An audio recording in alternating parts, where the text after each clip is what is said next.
você olha um raio-x de abdômen, como você sabe se aquela alça está ou não está dilatada? Você simplesmente supõe de forma subjetiva ou você usa algum critério objetivo? Bom, existem critérios objetivos, diâmetros das alças, de forma que a gente pode olhar de forma mais objetiva. Você lembra quais são? Se não lembrar, não tem problema. Guarda assim, guarda a regra do 3, 6, 9. 3, 6, 9.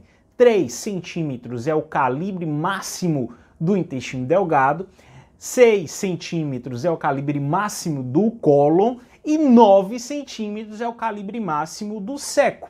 Então o seco, apesar de fazer parte do intestino grosso, tem uma tolerância maior para ele, ok? Ele é ali quem recebe primeiro as fezes que a gente está processando, então pode ser que acumule um pouquinho mais ali, ele tende a ter um diâmetro maior sem estar patológico, ele pode chegar até 9 centímetros sem estar patológico.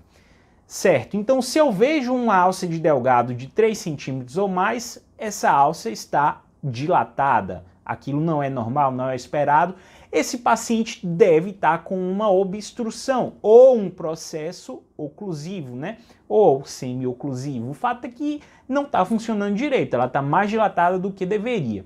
Ok. E como é que você sabe se aquela alça é de intestino delgado ou se é de intestino grosso? As alças do intestino grosso, elas tendem a ter uma distribuição excêntrica.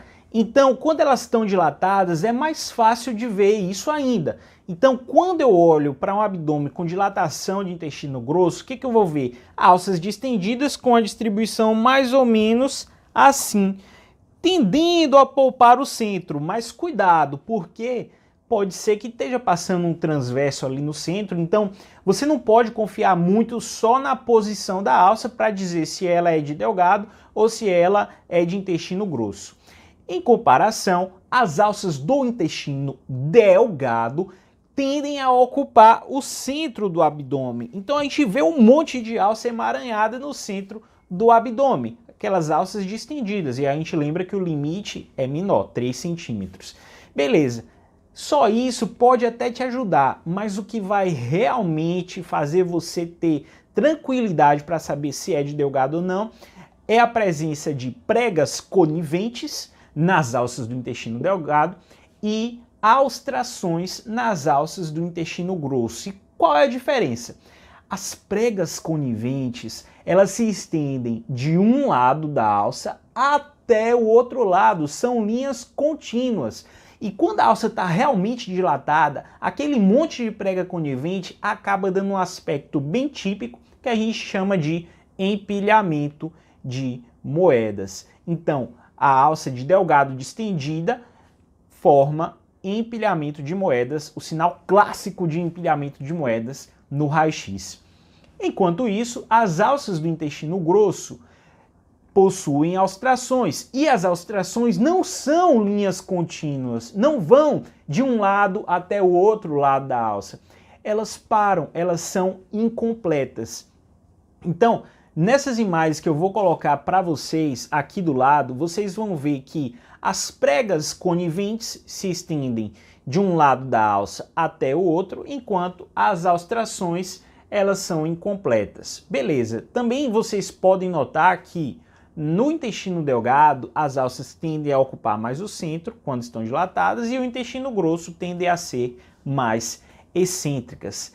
É só isso, galera, é só isso. Agora é o seguinte, uma vez que você está com um quadro obstrutivo, você não vai ter gás lá no reto.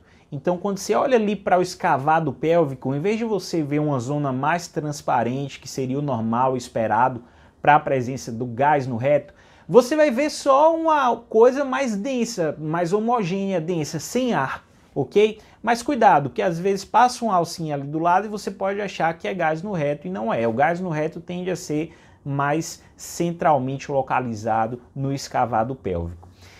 E o que causa esse problema todo?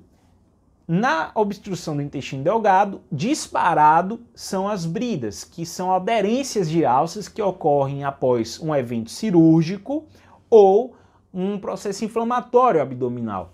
Já a obstrução do intestino grosso, ela vai variar muito conforme o perfil do paciente. Aí pode ser fecaloma, pode ser um câncer coloretal ou mesmo um volvo de sigmoide. Beleza? Se esse vídeo te ajudou, você gostou do vídeo, então se inscreve no nosso canal e compartilha com os seus colegas. Valeu e até a próxima.